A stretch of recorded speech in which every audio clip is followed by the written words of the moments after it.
1988, Panganai Java was born in Chitungwiza. But apana iziya kuti kamfanaka kachatekeshera kwese sezupko.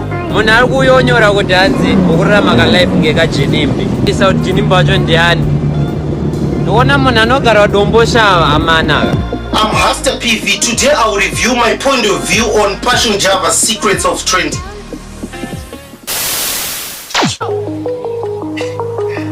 However, Passion Java must appreciate munhu akanyora comment yekuti kwanza akurarama kalife kekwaJinimbi. Because dem munhu iye asina mbobvira nyora comment ka on this certain day. Passion Java asina mbogadzira video iri. Because video iri ndo rakamupinza mustaira actually because vanhu vese vanga vakusecha kuti ko ndiani kweyewo munhu ati kwanza akukunda Jinimbi mari. Saka zvingori pachena kuti Passion Java was actually lying kuti kwanza ane mari kudarika yaJinimbi. Izvo akatozvitaura ega last year paakaenda DJ Ollah papodcast yavaiva vese Star FM achiti kwanzi ina handina mari but mari ndeye mega. See for yourself. Ndine chandinacho mukadzi ane cash mara aisi yaJava mari ndiye mukadzi wayo ndiye mukadzi aina tseni ipa banana wallet izvo. So video ndakanonokori nchida kugather information yes patime yaJinimbi achiri upenyu Passion Java aizviti the richest man in Zimbabwe and that contributed a lot to his rise to fame.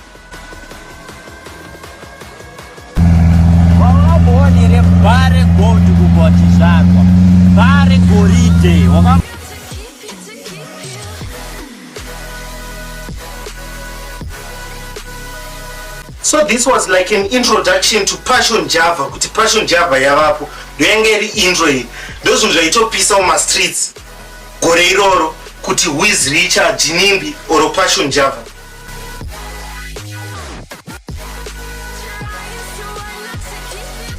One month later Passion Java uyo adzoka akupromota mazim danzo artist ndopa akabva atora umwe mufana wekumatype uyayo Enzo Asham ayo mazwana hazi wekumatype.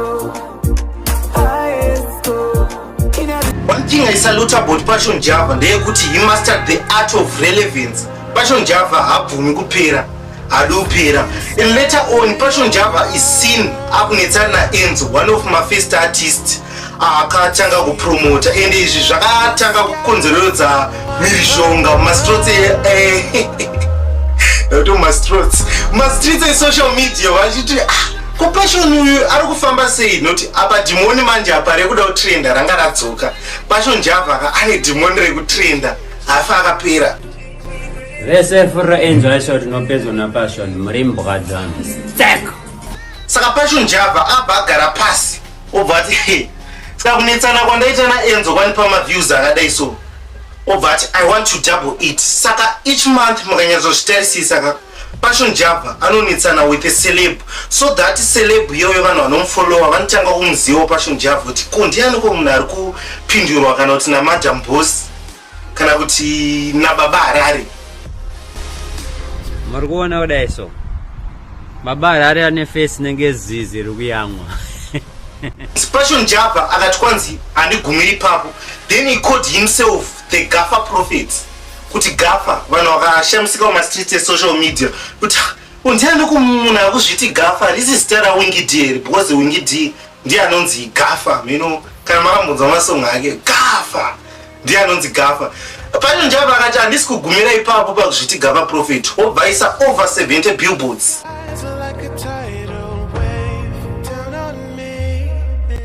Saka zita iri rakazvipa Passion rekuzviti the Gaffer Prophet rakamubatsira in his trending process because some pastors like Apostle Chiwenga started mocking Passion Java. Profita wenhema yes muJuda akanga ari muJuda zita rake rainzi Bar Jesus kuti Bar Jesus arisi zita raakapiwa nababa vake namai vake itrade name yes rakangofanana nerekuti Passion Java. Bondi dokundibheina ndakazondora tiyakutora ndatera imo mubhengi rekuzangia kuzheke. Dhimi dzaitaura Passion Java ndo dzimwe dzakamubatsira to his trending process. That's why ndataura at the start of this video kuti I'm revealing Passion Java's secrets of trending. Saka ndimi ndodzisa pane amwe mafactors. Saka inini zvandakuda kuchiansa ipanapa ndoda kuitira vanhu vanoda kuzondibvunza mucomment section kuti do you think Passion Java is a true prophet and ndimi dzanotaura ndedzechokwadi here? Saka pa I think munofanira kungozvionera video maker zvaakataurika. Video muri muchurch muchitaura nematongues bondi ndokundibhena. Yes. Maichesa mari dzemabondi kubhena. I was interceding for Zimbabwe. It was a prayer for Zimbabwe. And if you check from that time I prayed kusvika now, economy of Zimbabwe, mari Zimbabwe yakabva yawedzera value. That Zimbabwe is number 1 muAfrica yese. Passion Java akati zvishoma izvo. Handi munoziva Holy 10 ka. Yakatonda kunzi Holy 100. Apo akanda kunzi Holy 100 sezvo kuna Holy 10, Holy wire. Semoza gumba. Dera Jehovah. Sezvo ndambotaura kuti Passion Java mastered the art of relevance. Hafi akabuda trending page after every month. Passion Java, do you still remember akamboisa Kofolomid muZimbabwe munomu obva amuitisa collab nomwe artist anga apera anonzi Rocky papa anga aperawo ndokanga akusazikanwa obva muirora collab na Coffee.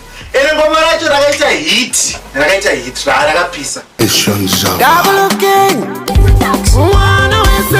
I believe Passion Java is not ending here. He's busy drafting kuti chii chimwe chanengaita ndirambe ndichitrenda pamasocialites esari muZimbabwe. I declare Passion Java as a human being akamaster the art of relevance. Habvumi kupera Passion Java, akaramba izvozvo. Saka inini Passion Java handisi kuti ndinomubhiga kana kuti ndakamumaka, asi handane site. Saka mimi write in the comment section zvamunofunga pamusoro Passion Java, and don't forget to subscribe and like, turn on the notification bell. Musakangane study channel Hasta PV. Anjanze Hasta Vines zvana Vines. Vana Vines vawanda. And that's pretty much it. Bye.